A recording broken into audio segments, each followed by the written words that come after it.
Welcome to Speak English Podcast with Rory and Alex. If you've ever had that really awful sinking feeling after realizing you just spent, 40 minutes in a total digital haze, just mindlessly scrolling, checking things you didn't even need to check when you were supposed to be tackling that one big thing that really mattered. Okay.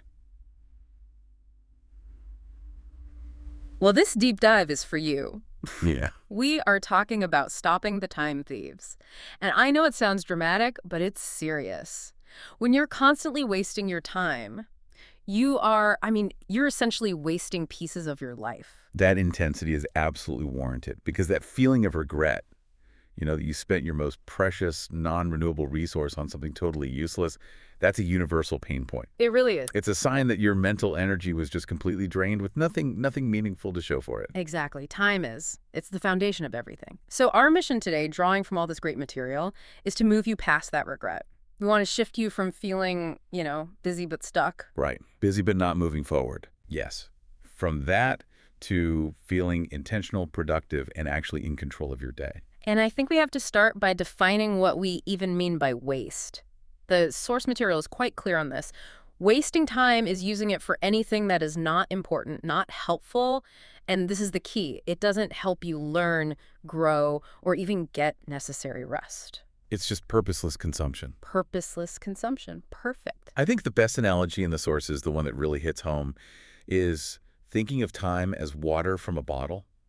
You only have so much. If you pour that water on the floor, you can't, drink it later. That time is just gone. You can't save yesterday's minutes. And that's the power of that concept. It really elevates it from just a scheduling issue to something much more fundamental. It's about conscious resource management. Okay, so let's unpack that heavy feeling that comes after you've managed your time poorly, that sense of time slipping away. Yeah.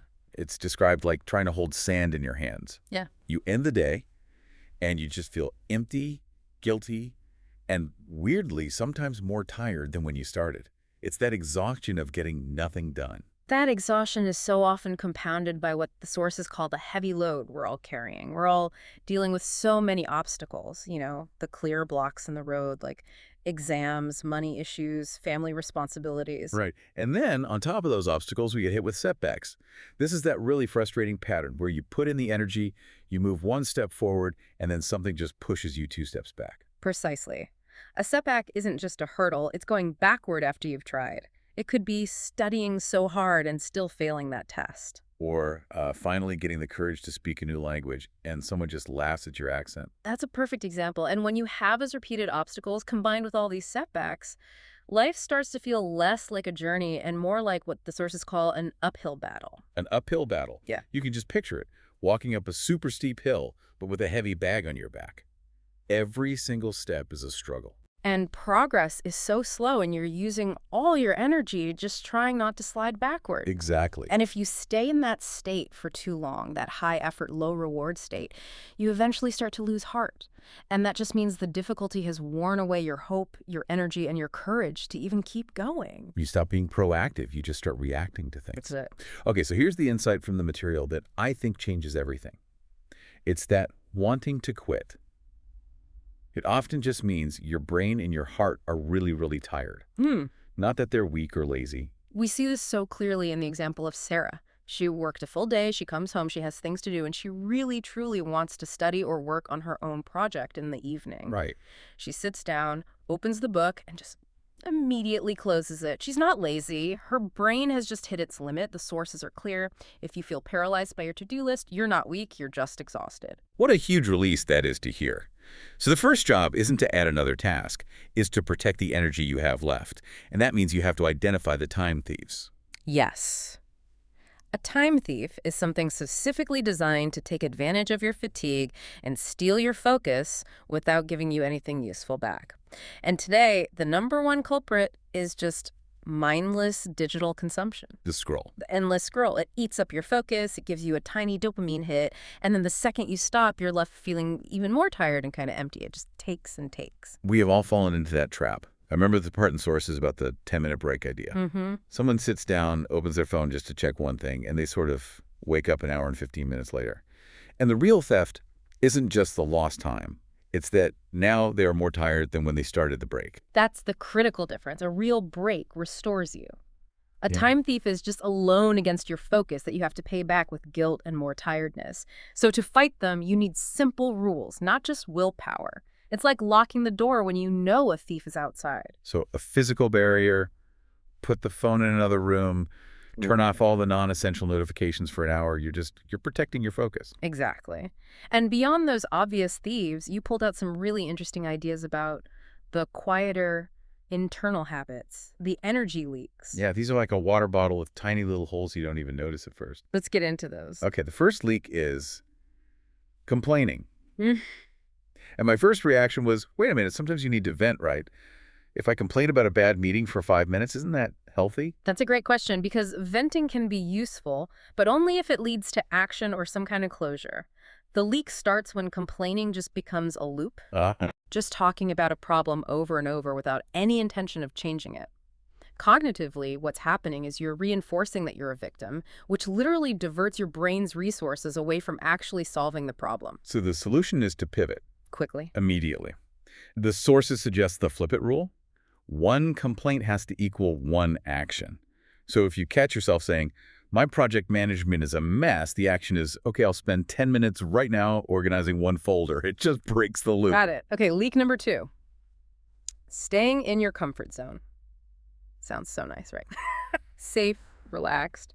But the cost is just stagnation. The comfort zone is where growth stops. And over time, that's a huge energy drain because it just creates this low-level dissatisfaction. I love the analogy they use. It's like wanting to swim, but only ever staying in the baby pool. You're in the water, so it feels like you're doing something. But you're not making any progress. You're just maintaining this mental wall of avoidance, and that takes energy. And the third leak, probably the biggest one, is excuses. I'm too busy. I'm too old. It's too late to start. The sources are really clear that an excuse is often just fear in disguise. Fear of what? Fear of trying something new and failing. We tell ourselves these little stories to avoid that potential pain. And the time cost of excuses is massive. It's not just minutes. It's weeks, months, sometimes years of avoided growth. That's profound. So once we plug those leaks, we can shift from just reacting to being proactive to this idea of intentionality. And intentionality is just doing something on purpose. It's like turning on your GPS. You know where you're going. You might hit traffic, you might take a detour, but you are still generally headed in the right direction. You're not just driving aimlessly. Okay, so we have our destination. But what about that fatigue from the uphill battle? The common mistake is to look at the whole mountain and try to sprint up it in one go. And you get exhausted just thinking about it. Sure. So the solution is to make the battle smaller. You have to reduce the size of the commitment until it's smaller than your resistance to it. So if you're looking at a huge, messy room, Right. If you say, I have to clean this whole room right now, your brain just shuts down and says, nope, let's go watch TV. but if you just commit to cleaning one table or one corner, Suddenly, it feels possible that mental barrier just drops, and this applies directly to how you use your time. Stop aiming for 3 hours of study if you can't even do 30 minutes. Commit to the micro goal. 5 minutes, 1 page, 1 sentence. That tiny win is the ignition. and this connects perfectly to the idea of pocket time. I find this so practical. Pocket time is all about using those little bits of time, 5 minutes here, 10 minutes there, that we usually just waste. Waiting for the bus, in line for coffee, washing dishes. We just write them off as useless. We do. But the sources call them little coins. And if you consistently use those coins over months, they add up to a big treasure. That 10 minutes reviewing flashcards on the train every day adds up to almost an hour of study a week. It's the consistency that builds momentum. Yes, momentum is that push that keeps the bicycle rolling even after you stop pedaling so hard. Yeah. Every small action, every tiny win gives you a little bit of progress, a little bit of confidence. You kept a promise to yourself. And that feeling, that's priceless. Now, we have to clarify one huge point here. Being intentional doesn't mean working all the time. Rest is not a waste of time. Absolutely not. Rest is preparation. Think of your brain like a phone battery. Sleep, quiet time, real breaks. That's you charging the battery. Right. The research is so clear on this. 2 hours of tired, late-night work is often less productive than 30 minutes of focused, rested work the next morning. Rest is an investment in your future self. Okay, so if rest is an investment, then let's talk about the final, most important shift. Your internal story. your resilience. That negative voice in your head, the one that says, I'm failing, I'm so far behind, that's what really kills your resilience in the long run. We have to be so careful about the words we use internally. So when you make a mistake, you have to redefine it. It's not proof that you're bad at something. Correct. You have to frame mistakes as a setback, not a failure. A setback is just data. It's telling you your method needs to change, not that your goal is impossible. A setback is like a rep in the gym. It means you tried, you learned something, and now you're one step closer. That focus on getting back up is what the material calls bounce back power. It's like a ball hitting the ground and coming right back up. The goal isn't perfection. It's a quick restart after a small slip-up. And if we zoom out, all of this feeds into having what the sources call a rich mindset. A poor mindset is always focused on quick wins, on immediate rewards. It's asking, what am I earning right now? But the rich mindset asks a totally different question. A fundamentally different question. It asks, what am I learning here? It prioritizes building a tool that will last a lifetime over just collecting a temporary reward. It's the difference between working to earn and working to learn. Exactly, and that learning focus leads directly to the identity shift. Every small routine, every micro goal you complete is like planting a seed. Over time, those choices become part of who you believe you are. You're consciously authoring your own story. So what does this all mean for you listening right now? It means that consistency, that little bit of effort every single day, will always, always beat intensity. That huge effort you try once a month before you burn out. You don't need to be perfect. You just need to be a little more intentional with the energy you have today. Your time is the most valuable currency you have. And the final thought we want to leave you with is this. Success is not about comparing your position to where other people are. It's about the distance you have traveled, how far you've come from where you started. So what is one tiny promise, one act of micro courage you'll take today to stop a time leak? You use 5 minutes of pocket time on your commute, or just turn off your notifications for the next hour. Choose one small win and start writing your next chapter.